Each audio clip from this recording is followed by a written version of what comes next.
شريك له وأشهد أن محمدا عبده ورسوله لا نبي ولا رسول بعده اللهم صل على سيدنا محمد وعلى آله وصحبه أجمعين أما بعد. Alhamdulillah, yang sama kita hormati keluarga besar kedua mempelai yang melaksanakan ijab qabul ataupun akad nikah pada hari ini. Bapak-bapak, ibu-ibu, hadirin hadirat yang sama berbahagia, kita bersyukur kepada Allah. Kita baru saja menyaksikan perhelatan ataupun acara akad nikah yang sunnah. Saya tertarik tadi mendengarkan maharnya 77.000. Nabi menyebutkan khairuhunna aisaruhunna. Wanita terbaik yang engkau nikah itu yang paling murah maharnya. Masya Allah. Kemudian prosesnya juga sangat mudah. Ya, ini memberi pelajaran kepada kita, nikah itu mudah. Kita sampaikan kepada bujang-bujang, bukan yang sudah nikah ya. Ini yang bujang-bujang, nikah itu mudah. Prinsipnya, siapa yang mempersulit pernikahan itu berarti membuka pintu perzinahan. Nah, kita membuat acara nikah itu semudah-mudahnya agar sesuatu yang halal itu dapat kita tunaikan. Insya Allah nasihat pernikahan ini tidak lama, ya, 5-10 menit saja. Karena kata kawan, nasihat pernikahan itu biasanya tidak begitu diperhatikan oleh pengantin baru karena pikirannya sudah lain. Juga tidak terlalu diperhatikan pengantin lama karena sudah pengalaman. Ya, tapi karena diminta untuk menyampaikan nasihat, ya saya akan sampaikan. Ketika adik dari Ali bin Abi Thalib menikah, ya, Uqail bin Abi Thalib, datanglah para sahabat kemudian memberikan doa birrafa'i wal banin, semoga langgeng, panjang umur dan banyak anak. Tapi kemudian Uqail mengatakan kalau bisa doanya jangan seperti itu. Doanya sebagaimana diajarkan Nabi, barakallahu laka wa baraka 'alaika wa jama'a bainakuma fi khair. Semoga Allah memberikan keberkahan kepadamu dan keberkahan atasmu dan mengumpulkan kalian berdua dalam kebaikan. Para ulama kemudian menjelaskan kenapa ada dua berkah di sini, berkah untukmu dan berkah atasmu. Ternyata para ulama menyebutkan dalam pernikahan itu ada dua kondisi yang akan dialami oleh orang yang telah berumah tangga. Kondisi yang menyenangkan sesuai harapan dan kondisi yang tidak menyenangkan. Kita yang sudah berpengalaman menikah pasti menyadari dan memahami itu. Tidak semua hal yang kita temui dalam rumah tangga itu menyenangkan. Maka doa pertama barakallahu laka itu semoga berkah untuk hal-hal yang kita senangi. Tiba-tiba suami dapat pekerjaan yang baik, semoga berkah. Tiba-tiba istri dapat rezeki yang baik, semoga berkah. Tapi sebagaimana yang kita sampaikan tadi, ada hal-hal yang tidak menyenangkan. Mungkin tiba-tiba istri sakit, naudzubillah.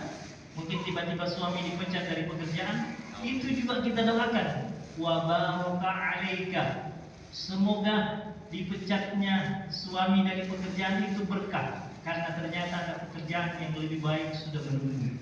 Itu makna dari barakallahu laka wa baraka 'alaika. Yang kedua, nikah itu luar biasa karena Nabi menyebutkan idza tazawwajal 'abdu faqad istakmala nisfaddin. Orang yang sudah menikah itu berarti telah menyempurnakan separuh agamanya. Jadi nikah itu menyempurnakan separuh agama. Artinya yang bujang ini itu dianggap separuh pun belum menyempurnakan agama. Tapi hadis ini tidak berhenti sampai di situ sehingga tidak multitafsir. Menikah satu kali menyempurnakan separuh agama, dua kali berarti menyempurnakan semuanya. Karena hadis Nabi selanjutnya apa? Falyattaqillaha fin nisfil baqi. Bertakwalah kepada Allah untuk yang separuhnya. Nah, bukan tambah lagi ya. Jadi menikah Menikah kedua, menikah ketiga, menikah keempat itu tetap separuh agama. Untuk yang separuhnya lagi itu dengan bertakwa kepada Allah.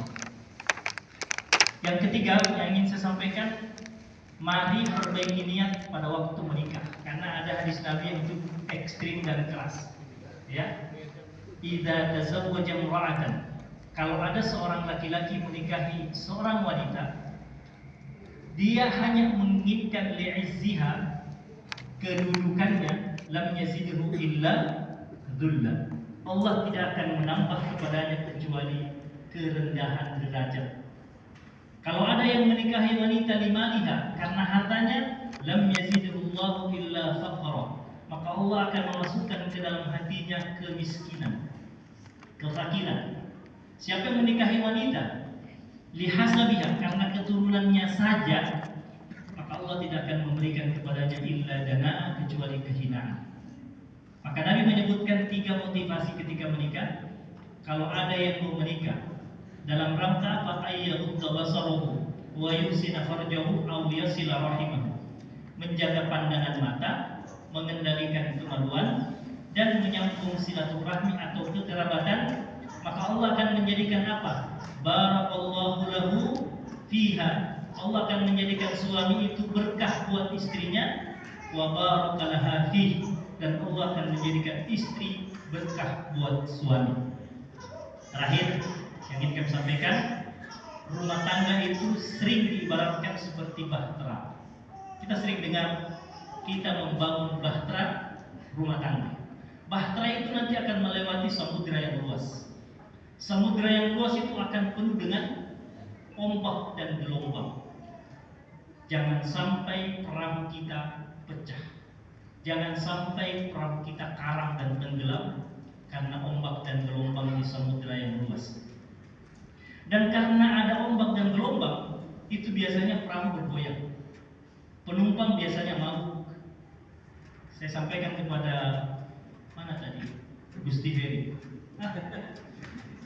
Jadi karena ini perahunya bergoyang, penumpang bisa mabuk. Kalau 2-3 bulan kemudian istrinya tiba-tiba mual dan mabuk, itu biasa, ya. Karena mungkin perahunya cukup besar, ya, goyangannya cukup besar, jadi mohon dimaklumi. Saya kira itu yang akan saya sampaikan.